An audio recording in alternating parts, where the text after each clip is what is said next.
Inter class chapter P block के तत्व, जिसमें हम लोगों ने अपनी पिछली क्लास में पढ़ा नाइट्रोजन परिवार के तत्व। नाइट्रोजन परिवार के तत्व में ही अगला यौगिक है अमोनिया।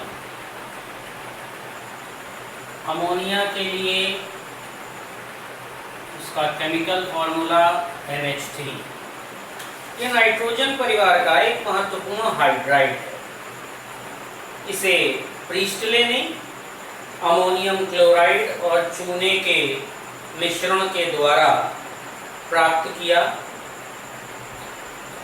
अमोनिया नाइट्रोजन और हाइड्रोजन का एक यौगिक है, जिसके लिए अणुसूत्र NH3 निर्धारित है। इसकी कुछ मात्रा वायु में, मिट्टी में और पानी में मिलती है। अमोनियम क्लोराइड के रूप में ये ज़्यादातर वोल्केनोज यानी ज्वालामुखी के आसपास पाया जाता है। प्रकृति में अमोनिया सामान्यतया नाइट्रोजन युक्त कार्बनिक पदार्थों के मंद अपघटन से बनती है और अपनी विशेष गंध की वजह से इसे आसानी से पहचाना भी जा सकता है। अमोनिया गैस को बनाने की जो विरचन विधियां हैं, यानी जिनके द्वारा अमोनिया गैस की प्राप्ति की जा सकती है। फर्स्ट, यदि हम मैग्नीशियम नाइट्राइड पर जल या जलवाष्प की क्रिया कराएं तो हमें अमोनिया की प्राप्ति हो सकती है।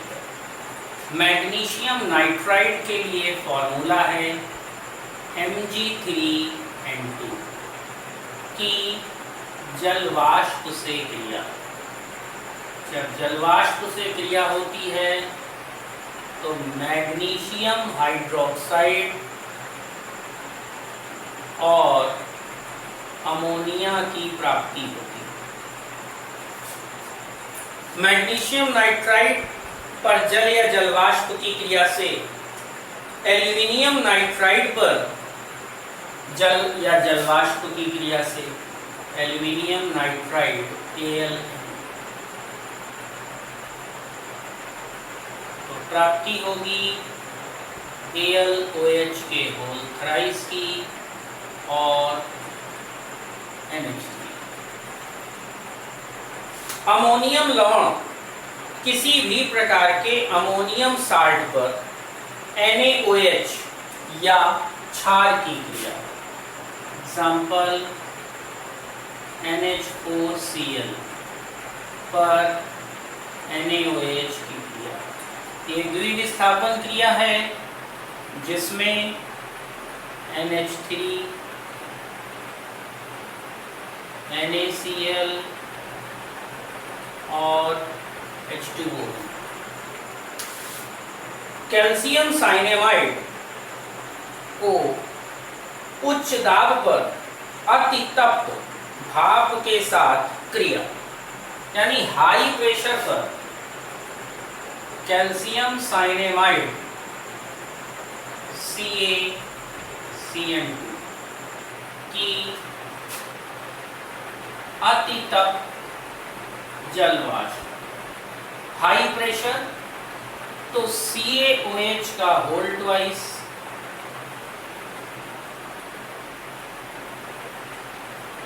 अब CaOH का होल ट्वाइस यदि इस अभिक्रिया में निर्मित हुआ तो एक कार्बन ऑक्सीजन के साथ ना तो मोनोऑक्साइड बना सकता है और ना ही, वैसे मोनोऑक्साइड फॉर्म होना पॉसिबल है, लेकिन इस अभिक्रिया में ऐसा नहीं होता।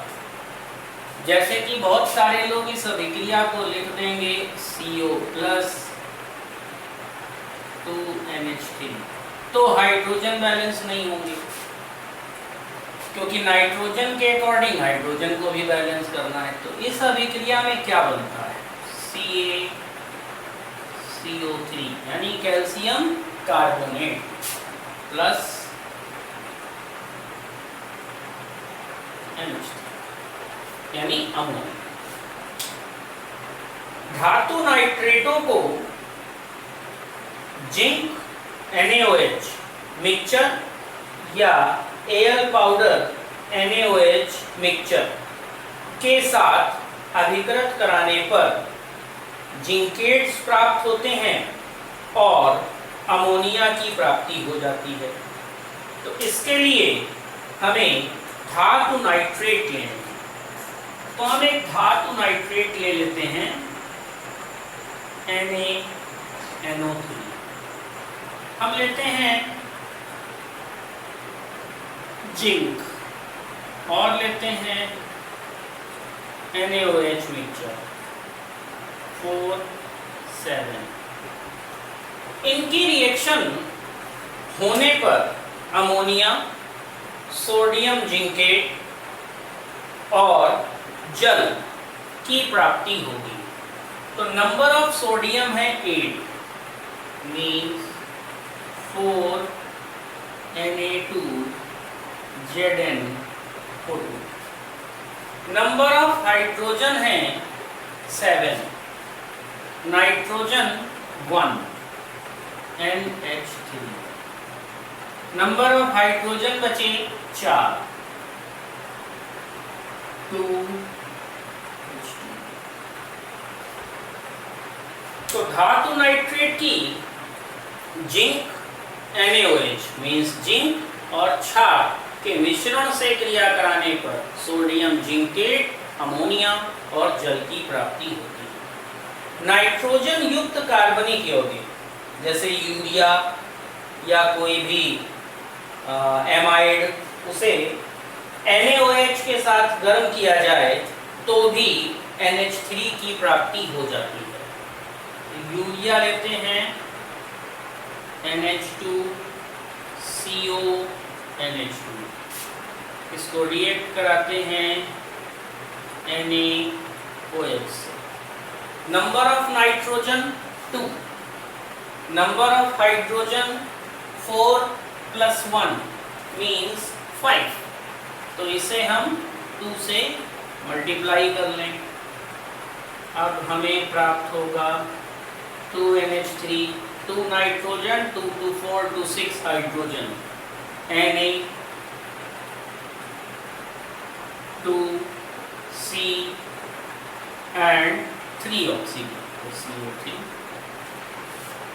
तो यूरिया की NaOH से क्रिया कराने पर अमोनिया और सोडियम कार्बोनेट प्राप्त होते हैं। यदि अमोनिया को प्रयोगशाला में बनाना है तो प्रयोगशाला विधि में जो विधि प्रीस्टले ने सबसे पहले अमोनिया को प्राप्त करने के लिए प्रयोग की थी उसे ही इस्तेमाल करेंगे। अमोनिया अमोनियम क्लोराइड और बुझे चूने के साथ अभिकृत होकर प्राप्त होगी।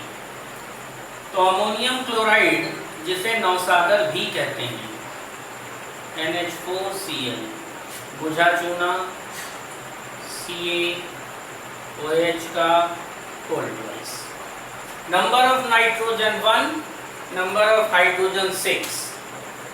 तो आपको इसे बैलेंस करना है और बैलेंस करने से पहले ये जानना है कि अभिक्रिया में क्या क्या प्राप्त हो सकता है। कैल्शियम क्लोराइड H2O और NH3।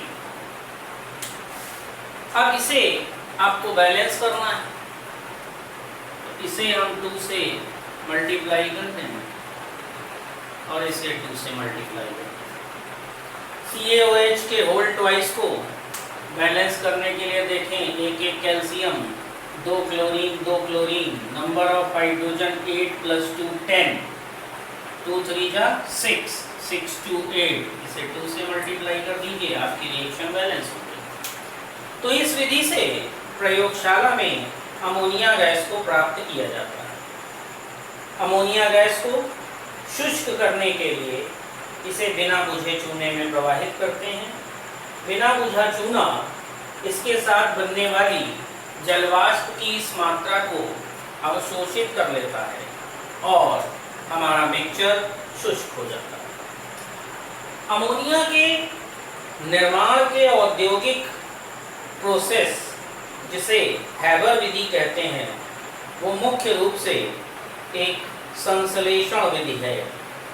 हैबर विधि से अमोनिया का निर्माण उत्प्रेरकों की उपस्थिति में किया जाता है। तो इसे हम अमोनिया निर्माण की औद्योगिक विधि कहते हैं। इंपॉर्टेंट टॉपिक है ये। औद्योगिक विधि हैबर विधि कहलाती है। बाई फिगर ये सिंपल प्रोसेस है।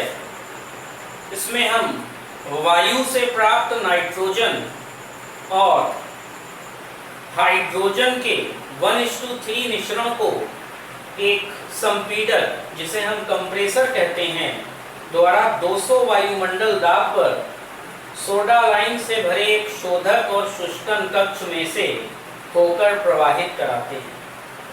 मिश्रण में मौजूद monoxide, dioxide, H2S, sulphur dioxide, H2O आदि की अशुद्धियां सोडा लाइन द्वारा अवशोषित कर ली जाती हैं। उत्प्रेरक की उत्प्रेरण सक्रियता जिसमें आयरन उत्प्रेरक है, मॉलिब्डेनम वर्धक है, से बने उत्प्रेरक कक्ष में प्रवाहित करते हैं। यहाँ पर N2 और H2 के संयोग से अमोनिया बनती है और बहुत सारी ऊष्मा भी उत्पन्न होती है। अभिक्रिया में उत्पन्न ऊष्मा उत्प्रेरक कक्ष में जो उसे टेम्परेचर चाहिए होता है वो मेंटेन करती है, यानी कि इसमें किसी भी प्रकार की ऊष्मा हानि नहीं होगी। उत्प्रेरक कक्ष से बाहर निकलने वाले मिश्रण में 10% अमोनिया और शेष नाइट्रोजन और हाइड्रोजन ही होती है। तो ऐसा करते हैं कि जो नाइट्रोजन और हाइड्रोजन उपकरण से आती है उसे रीसर्कुलेट कर देते हैं उपकरण में ही, और वो दोबारा से ही अमोनिया में कन्वर्ट होने के प्रोसेस में चली जाती है। इस विधि के लिए जो रासायनिक समीकरण प्रयोग होता है वो है N2 + 3H2।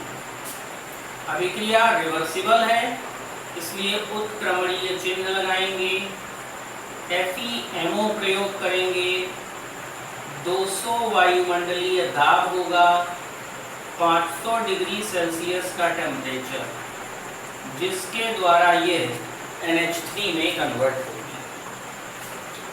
वैसे तो इसे अमोनिया लेकर से भी प्राप्त किया जा सकता है, मतलब द्रव अमोनिया से, लेकिन हम औद्योगिक रूप से अमोनिया का उत्पादन हमेशा ही हैबर विधि से करते हैं।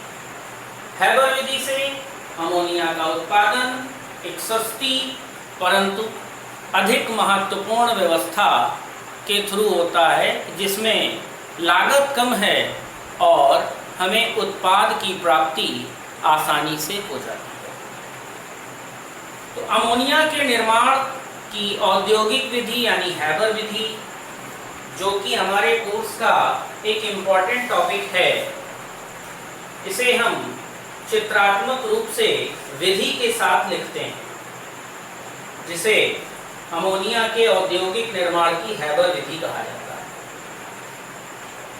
तो सभी लोग अच्छे से अमोनिया के औद्योगिक निर्माण की हैबर विधि को, जब आपको रिटन वर्क करा दिया जाएगा तो आप उसे याद कर लेंगे। चित्रात्मक रूप से भी आसान है, यानी इसका फिगर भी आसान है, रिएक्शन भी और पूरा प्रोसेस भी।